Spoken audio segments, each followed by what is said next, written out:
Alice au pays des merveilles de Lewis Carroll. Chapitre 4. Le lapin fait intervenir le petit Bill. C'était le lapin blanc qui revenait en trottant lentement et en jetant autour de lui des regards inquiets comme s'il avait perdu quelque chose. Alice l'entendit murmurer. « La duchesse, oh mes pauvres petites pattes, oh ma fourrure et mes moustaches, elle va me faire exécuter, aussi sûr que les furets sont des furets. Où diable ai bien pu les laisser tomber ?» Alice devina sur le champ qu'il cherchait l'éventail et les gants de chevreau blanc, et n'écoutant que son bon cœur, elle se mit à les chercher à son tour, mais elle ne les trouva nulle part. Tout semblait changer depuis qu'elle était sortie de la mare. La grande salle, la table de verre et la petite clé avaient complètement disparu. Bientôt le lapin vit Alice en train de fureter partout, et il l'interpella avec colère. « Eh bien, Marianne, que diable faites-vous là? Filez tout de suite à la maison et rapportez-moi une paire de gants et un éventail. Allons, vite !»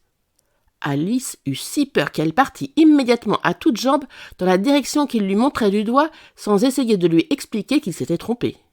« Il m'a pris pour sa bonne, se disait-elle tout en courant, comme il sera étonné quand il saura qui je suis, mais je ferais mieux de lui rapporter son éventail et ses gants, du moins si j'arrive à les trouver. » Comme elle prononçait ces mots, elle arriva devant une petite maison fort coquette, sur la porte de laquelle se trouvait une plaque de cuivre étincelante, où était gravé le nom Lapin B.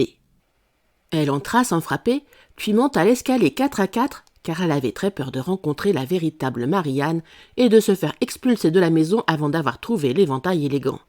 « Comme cela me semble drôle, » pensa Alice, « de faire des commissions pour un lapin.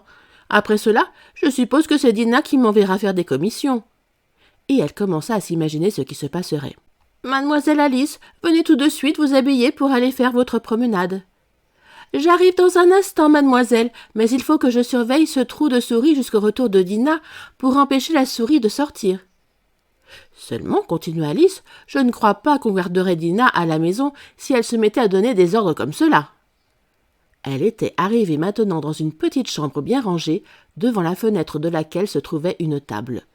Sur la table, comme elle l'avait espéré, il y avait un éventail et 2 ou 3 paires de minuscules gants de chevreau blanc.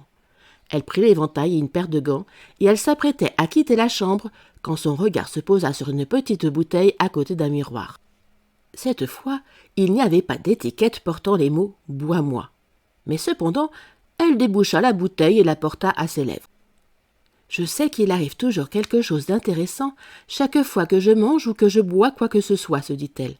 Je vais voir l'effet que produira cette bouteille.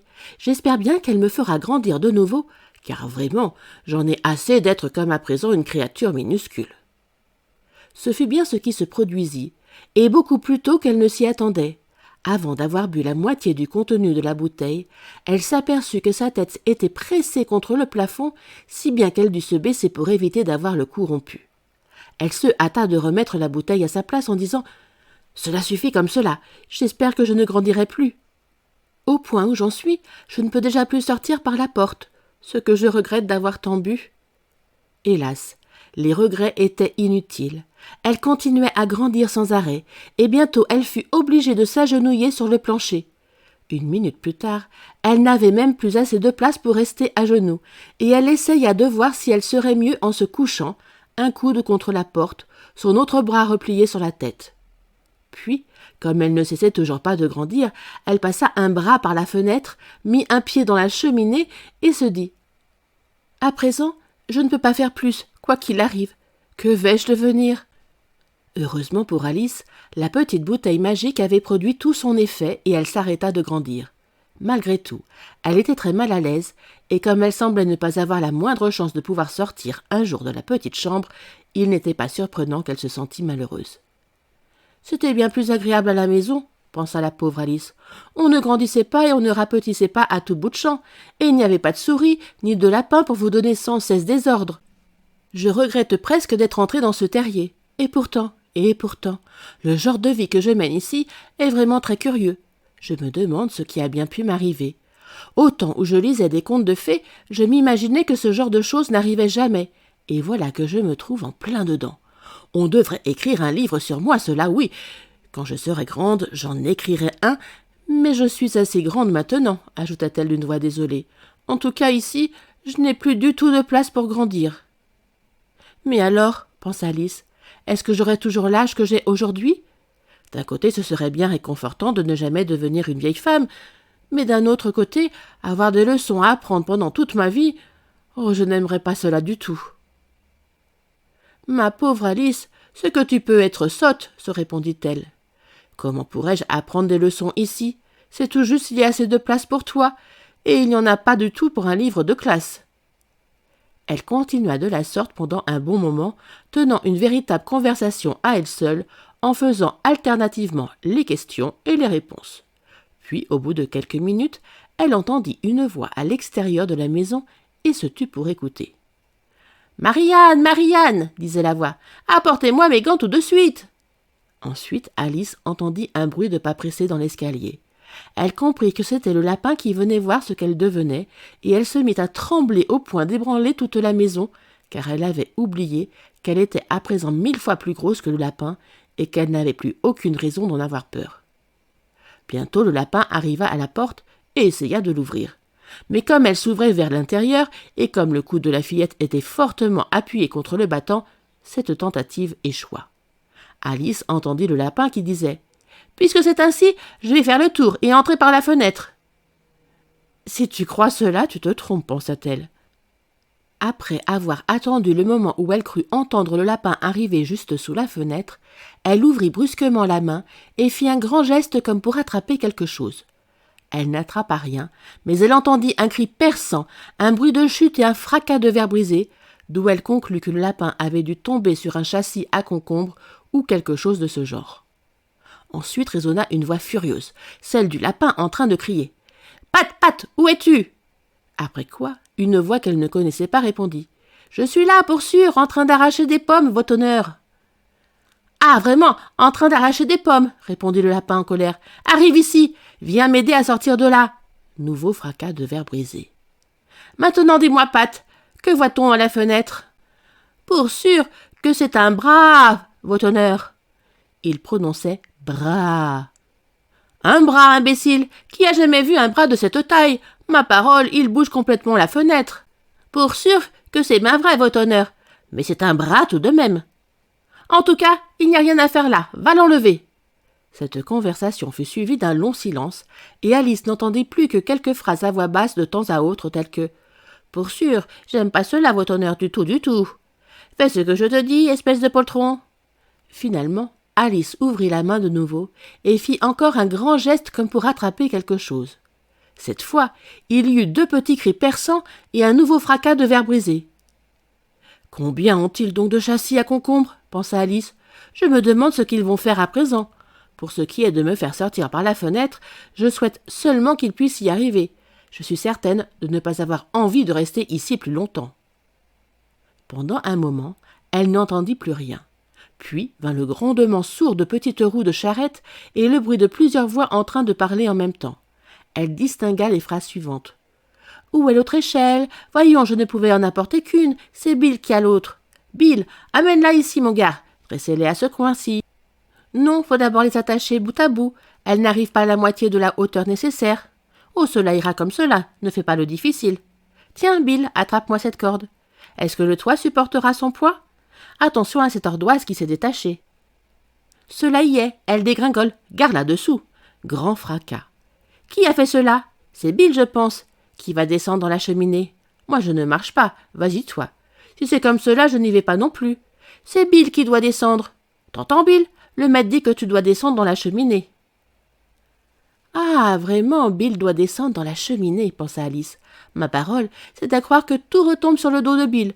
Je ne voudrais pour rien au monde être à la place de Bill. Cette cheminée est étroite, c'est vrai, mais je crois bien que j'ai la place pour donner un bon petit coup de pied. Elle retira son pied de la cheminée aussi loin qu'elle le put et attendit jusqu'au moment où elle entendit les griffes d'un petit animal, elle ne put deviner quelle sorte d'animal c'était, agripper les parois de la cheminée juste au-dessus d'elle.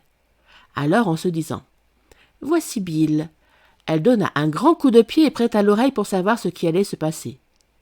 D'abord, elle entendit plusieurs voix qui s'exclamaient en chœur. « Voilà Bill qui s'envole !»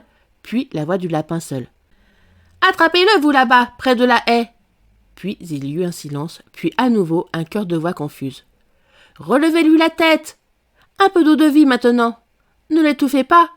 Comment cela s'est-il passé, mon vieux? Qu'est-ce qui t'est arrivé? Raconte-nous cela. » Finalement, une petite voix faible et grinçante se fit entendre.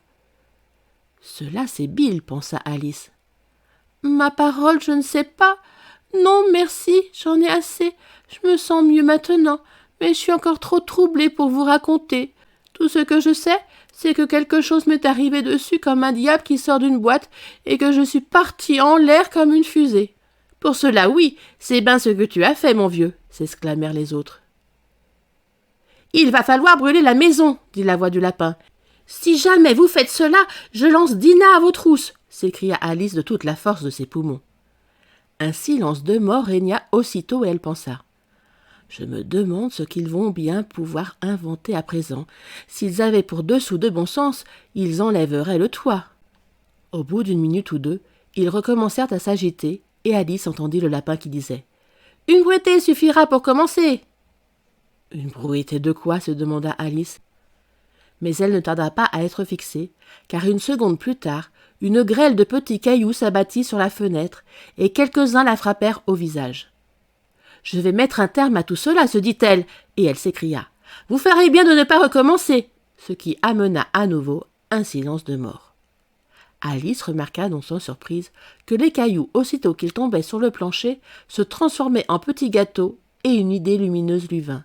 « Si j'en mangeais un, pensa-t-elle, il va certainement me faire changer de taille, et comme il est impossible qu'il me fasse encore grandir, je suppose qu'il va me rendre plus petite. » Elle avala donc un gâteau, et fut ravie de voir qu'elle commençait à rapetisser immédiatement. Dès qu'elle fut assez petite pour pouvoir passer par la porte, elle sortit de la maison en courant et trouva dehors une foule de petits animaux et d'oiseaux qui attendaient. Bill, le pauvre petit lézard, était au milieu du groupe, soutenu par 2 cochons d'Inde qui lui faisaient boire le liquide d'un flacon. Tous se ruèrent dans la direction d'Alice dès qu'elle se montra, mais elle s'enfuit à toutes jambes et se trouva bientôt en sécurité dans un bois touffu. « La première chose que je dois faire, se dit-elle tout en marchant dans le bois à l'aventure, c'est retrouver ma taille normale. La seconde, c'est de trouver le chemin qui mène à ce charmant jardin. Je crois que c'est un très bon plan. » En vérité, ce plan semblait excellent, à la fois simple et précis. La seule difficulté, c'est qu'Alice n'avait pas la plus petite idée sur la manière de le mettre à exécution. Tandis qu'elle regardait autour d'elle avec inquiétude parmi les arbres, un petit aboiement sec juste au-dessus de sa tête lui fit lever les yeux en toute hâte. Un énorme chiot la regardait d'en haut avec de grands yeux ronds et essayait de la toucher en tendant timidement une de ses petites pattes. « Pauvre petite bête !» dit Alice d'une voix caressante, et elle faisait de gros efforts pour essayer de le siffler. Mais en réalité, elle avait terriblement peur à l'idée qu'il pouvait avoir faim, car dans ce cas, il aurait pu tout aussi bien la dévorer malgré ses cajoleries. Sans trop savoir ce qu'elle faisait, elle ramassa un bout de bâton et le lui tendit. Alors le chiot fit un saut en l'air avec les 4 pattes en jappant de plaisir, puis il se jeta sur le bâton qu'il fit mine de vouloir mettre en pièces. Alors Alice s'esquiva derrière un grand chardon pour éviter d'être renversée. Mais dès qu'elle se montra de l'autre côté du chardon, le petit chien se précipita de nouveau sur le bâton et fit la cabriole dans sa hâte de s'en emparer. Alors Alice, qui avait nettement l'impression de jouer avec un cheval de trait et qui s'attendait à être piétinée d'un moment à l'autre, s'esquiva de nouveau derrière le chardon. Sur quoi, le chiot exécuta une série de courtes attaques contre le bâton, avançant très peu et reculant beaucoup chaque fois, sans cesser d'aboyer d'une voix rauque. Finalement, il s'assit à une assez grande distance, haletant, la langue pendante et ses grands yeux mi-clos. Alice jugea qu'elle avait là une bonne occasion de se sauver. Elle partit sans plus attendre et courut jusqu'à ce qu'elle fût épuisée, hors d'haleine, et que l'aboiement du chiot ne résonna plus que très faiblement dans le lointain. Pourtant, quel charmant chiot c'était, dit Alice en s'appuyant contre un bouton d'or pour se reposer et en s'éventant avec une de ses feuilles. J'aurais bien aimé lui apprendre à faire des tours si seulement j'avais eu la taille qu'il faut pour cela. Oh mon Dieu, j'avais presque oublié que je dois grandir à nouveau. Voyons, comment est-ce que je vais m'y prendre? Je suppose que je devrais manger ou boire quelque chose, mais la grande question est « quoi ?» La grande question était certainement « quoi ?» Alice regarda les fleurs et les brins d'herbe autour d'elle, sans rien voir qui ressemblât à la chose qu'il fallait manger ou boire compte tenu des circonstances. Tout près d'elle se dressait un champignon à peu près de sa taille. Quand elle eut regardé sous le champignon, derrière le champignon et des deux côtés du champignon, l'idée lui vint qu'elle pourrait également regarder ce qu'il y avait sur le dessus du champignon. Elle se dressa sur la pointe des pieds, jeta un coup d'œil attentif et son regard rencontra immédiatement celui d'une grosse chenille bleue, assise les bras croisés, fumant tranquillement un long narguilé, sans prêter la moindre attention à Alice ou à quoi que ce fût. C'est fini. Merci d'avoir écouté cette vidéo. Si cette vidéo t'a plu, tu peux mettre un pouce. Tu peux également t'abonner à la chaîne, c'est gratuit. À bientôt!